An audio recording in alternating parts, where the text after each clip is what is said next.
Pemirsa, Menteri Pertahanan Jerman Boris Pistorius melakukan kunjungan ke sejumlah negara Asia seperti Jepang, Singapura, dan Australia. Kunjungan yang dilakukan oleh Pistorius ini bertujuan untuk memperkuat kerjasama Eropa, khususnya Jerman, dengan kawasan Asia di bidang bidang pertahanan dan keamanan. Friksi antara NATO dengan Amerika Serikat membuat Uni Eropa harus mulai mencari negara-negara baru yang bisa dijadikan aliansi dalam menjaga keamanan dunia, khususnya kepentingan dari negara-negara anggota Uni Eropa. Uni Eropa sendiri nyaris tak mungkin menjalin hubungan dengan Rusia dan Tiongkok yang dianggap tak sejalan dengan politik luar negeri Uni Eropa. Sementara Amerika Serikat saat ini mulai memperlihatkan friksi atau gesekan dengan Uni Eropa terkait perang Amerika dan Israel menghadapi Iran. Hal ini diantisipasi secara cepat oleh Jerman dengan mengutus Pistorius untuk mulai membuka jalur politik dengan sejumlah negara di Asia. Selain itu, Jerman juga ingin membuka pasar perdagangan alat-alat pertahanan seperti tank baja dan helikopter tempur yang menjadi andalan industri pertahanan Jerman. Bei Deutschland, hier bei unserem deutschen Verteidigungsminister, aber auch bei unserem Generalinspekteur. Menteri Pertahanan Jerman Boris Pistorius melakukan tur Asia termasuk ke Australia, Jepang, dan Singapura sebagai bagian dari strategi Jerman dan Uni Eropa untuk memperluas kerjasama internasional dan menyeimbangkan pengaruh Cina, Rusia, dan Amerika Serikat di kawasan Indo-Pasifik. Untuk mengetahui informasi selengkapnya kita bergabung dengan koresponden DW Indonesia di Bonn, Prita Kusuma Putri. Prita, apa yang sebenarnya menjadi motif dan apa yang dicari Jerman lewat inisiatifnya di Asia ini? Kunjungan Menhan Jerman di Asia ini difokuskan pada sektor pertahanan dan keamanan. Dan kalau kita lihat meski konflik di kawasan Pasifik seperti ketegangan di Taiwan sebenarnya tidak langsung berpengaruh terhadap Jerman, tapi Jerman menilai gejolak global bisa berdampak di mana saja, terutama dalam situasi geopolitik saat ini.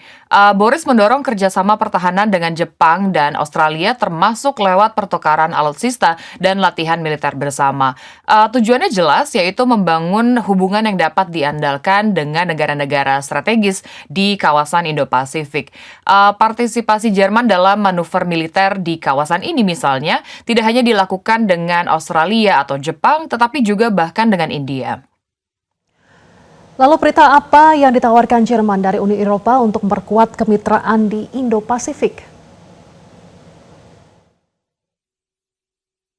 Yang terlihat dari kunjungan ini adalah Jerman dan Uni Eropa menegaskan komitmen kerjasama yang lebih stabil dan adil jika kita bandingkan dengan tekanan atau ketidakpastian yang kadang muncul dari negara-negara seperti Amerika Serikat, Cina, atau Rusia. Selain itu mereka juga menawarkan pasar besar Uni Eropa, ini adalah salah satu pasar terbesar di dunia, dan jenis penawarannya misalnya lewat kesepakatan perdagangan bebas yang baru-baru ini ditandatangani oleh Uni Eropa dan Australia, yaitu dengan membuat barang-barang dari Australia lebih mudah masuk ke Eropa dan begitu pun sebaliknya. Jadi ini adalah upaya membangun hubungan global yang tidak hanya bergantung pada Amerika Serikat, tetapi juga pada sumber daya seperti bahan mentah dari negara-negara lain.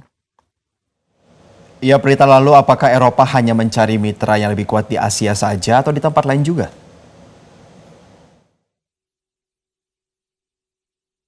Kesepakatan seperti ini sedang dijalankan di seluruh dunia. Misalnya baru-baru ini ada kesepakatan keamanan antara Uni Eropa dan Ghana di Afrika Barat, sampai kesepakatan perdagangan bebas yang sedang disiapkan dengan India.